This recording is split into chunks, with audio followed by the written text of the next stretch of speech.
I would recommend looking back through John Meadows' content. I think his one weird tricks that he threw out did have a very excellent signal to noise ratio. He'd be like, yeah, just like try this weird series of exercises or like particular exercise for your lats. Like, I promise it's going to blow him up. And I'd be like, John, that looks, no. But then I try it. I'd be like, God damn it, John, you're a genius. So anyway, I cribbed this in part from him. Because, he spent a lot of his time kind of in the public eye of the fitness industry in his 40s and later. So his joints weren't as young as they previously had been.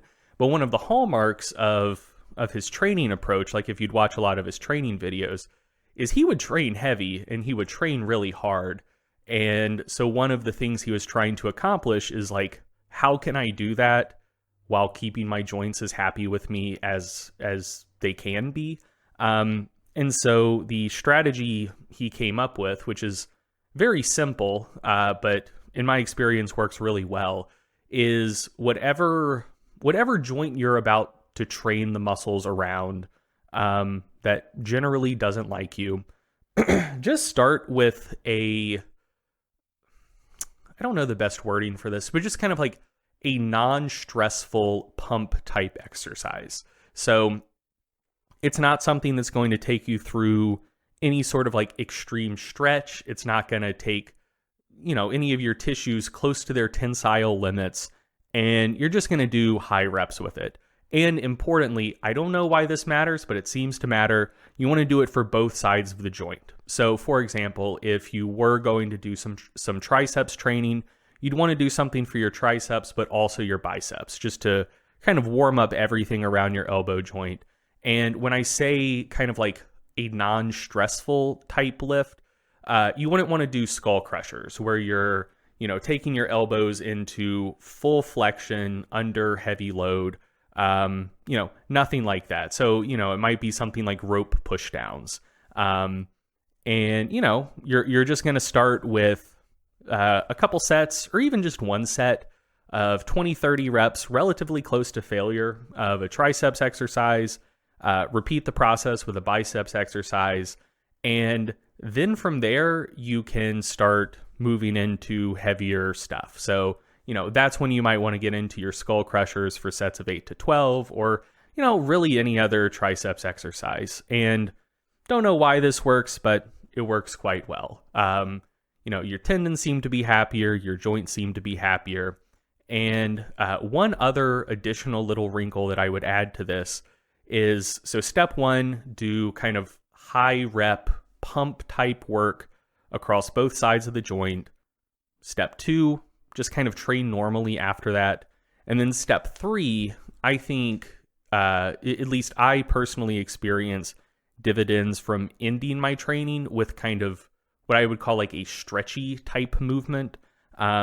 So, you are now looking for something that is going to take that joint through a full range of motion.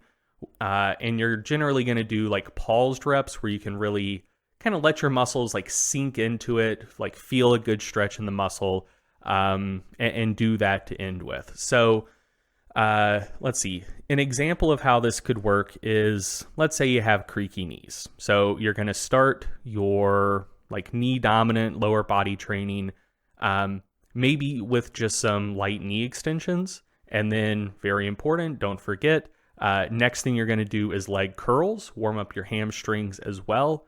And then from there, move into your heavier normal type training, and then something to kind of stretch your quads to end with.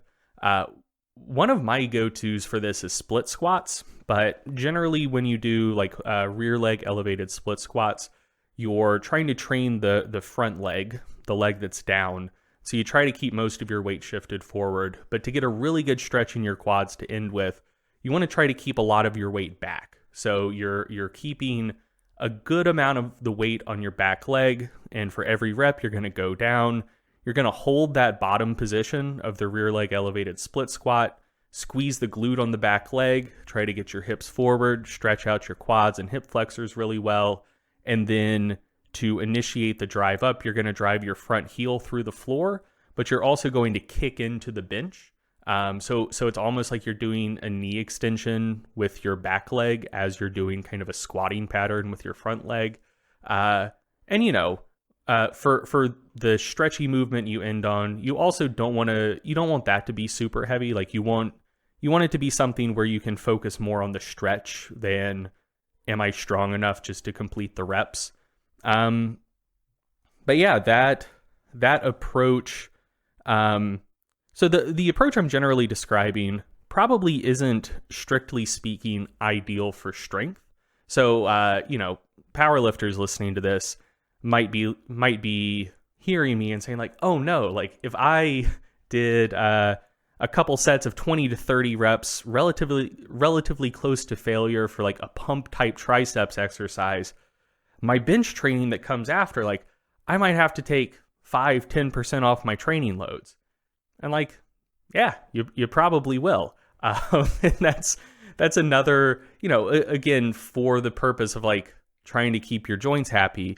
If you can stress all of your target muscles just as hard, but not have to expose them to quite as much load, that might be preferable. So like, yeah, this is just kind of, it's advice for people who are trying to stay in the gym, trying to still train hard, but maybe not necessarily for the sole purpose of maximizing strength performance at all costs. So like it comes with trade-offs.